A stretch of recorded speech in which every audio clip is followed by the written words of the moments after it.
Police stations in China are closing down. That may sound like a win for the people, but what's replacing them could be much, much worse. Welcome to China Uncensored, I'm Chris Chappell. China's police forces are a powerful tool for the Chinese Communist Party. Not only do they quash protests, but they are the eyes and ears of the government all over China. Historically, China's spending on domestic security has only gone up, especially from local governments. And that makes sense when you consider how terrified the Communist Party is of the people. But that could be all changing. The CCP is now cutting its police forces, and some experts say it's a sign that China's economy is in crisis. According to the Meizhou daily newspaper, Meizhou City closed several local police stations in order to effectively integrate existing police resources. And in Shandong province, 3 cities said they were closing police stations to consolidate resources. Now, if it's true that police stations are being closed to save money, this shouldn't come as a surprise given how much debt local governments are in. During the pandemic, it was mostly the local governments that footed the bill for the central government's zero COVID policies. And that left them with trillions of dollars in debt. And they don't have a lot of options for raising money to pay down that debt.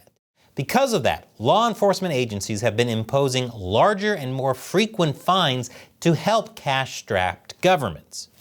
In some cases, local governments have delayed or stopped paying civil servant wages. A resident of Jiaozhou City told Radio Free Asia that the salaries of civil servants in Qingdao, Weifang City, Gaomi City, and in several other local townships have gone unpaid for 7 months. Now, Qingdao and Weifang are 2 of the cities that are closing their police stations, so it would make sense for it to be related to them running out of cash. But there could be another, more sinister reason the police stations are closing. I'll tell you more after this quick commercial break. Welcome back. Police stations are closing down all around China. Now, it could be because of local governments' financial issues, but one of the ways local governments have been getting money is through police giving more and higher fines. So cutting the police seems like a strange way to save money. Maybe there's a different reason. You see, it's happening at the same time that the central government is moving ahead with a mass policing plan for local communities. According to Radio Free Asia, the plans shift local law enforcement from police stations to neighborhood grids, where local volunteers and teams of vigilantes will enforce the law and residents will be encouraged to inform on each other. If that sounds familiar? Don't worry. State media have assured Chinese people that China will never allow the repetition of the Cultural Revolution. This new neighborhood grid system is part of a move towards more grassroots policing across the country, which is newspeak if I ever heard it. The new direction comes from the Ministry of Public Security. In March, it called for integrating police with grassroots social governance. It says this is about shifting the center of gravity, police force, and security downward, and making an all-out effort to strengthen the grassroots foundation of national security and social stability. Social stability, of course, is CCP speak for quelling dissent and keeping the people in line. Practically speaking, what this means is that qualified, trained police will be replaced with volunteer vigilantes who are fanatically loyal to the party, which is just fine. What could possibly go wrong? I mean, it's not like the thugs hired to be city management officers or Chengguang have been a problem.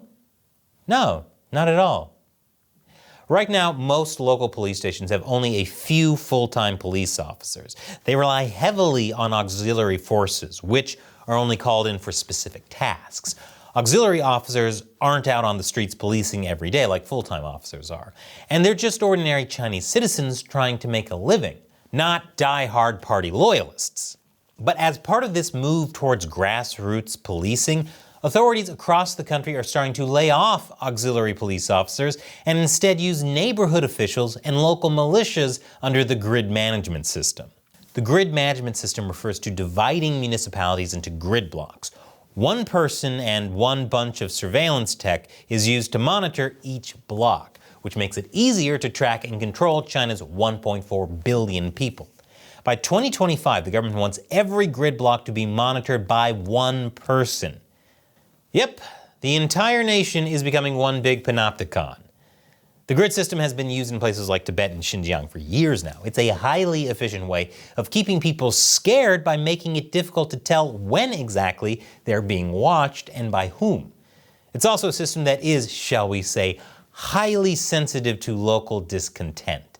Neighborhood communities in China have long been tasked with monitoring the activities of ordinary people in a certain area, but the grid system will allow officials to do so even more closely, as well as giving indicators of possible dissent at an early stage.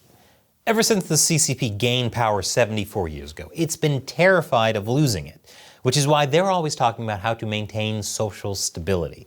A former Chinese defense minister blatantly said in a 2003 speech that we, the CCP, would rather have the whole world share life and death with us than step down from the stage of history. Truly a party by and for the people. So closing the police stations might actually be part of a Chinese Communist Party power grab. We've covered before how state-owned enterprises are increasingly setting up their own militias, and how agricultural law enforcement officers are being rolled out across the countryside. What both of these have in common is that they're directly under the command of the central government. The militias are under the control of the People's Liberation Army, which is the Chinese Communist Party's military. And the agricultural officers are directly under the Ministry of Agriculture and Rural Affairs, which is part of the State Council. Now it seems like China is shifting from locally controlled police forces to centrally controlled vigilante volunteers assigned to the grid system. All of this is in line with Xi Jinping's consolidation of power.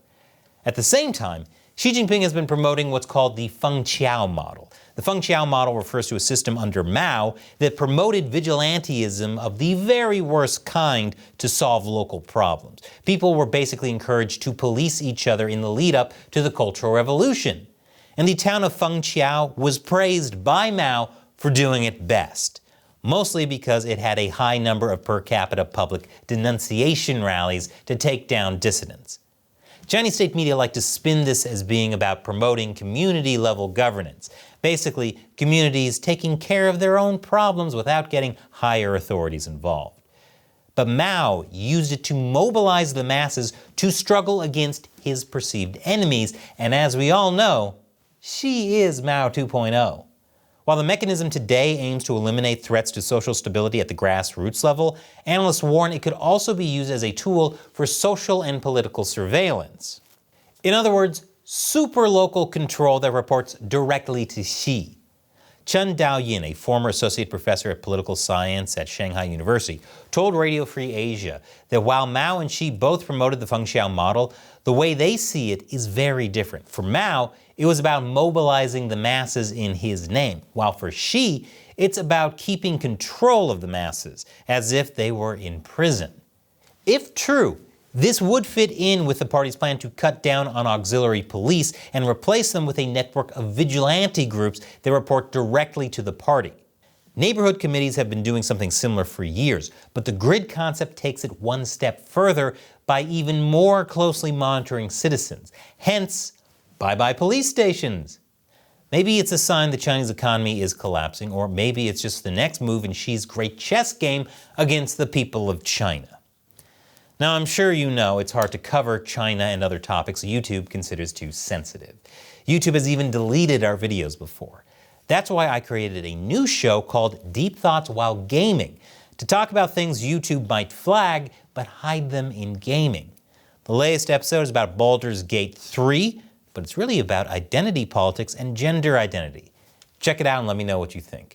If you want to get involved in social instability at the grassroots level, hit that orange button to support us on Patreon. Once again, I'm Chris Chappell. See you next time.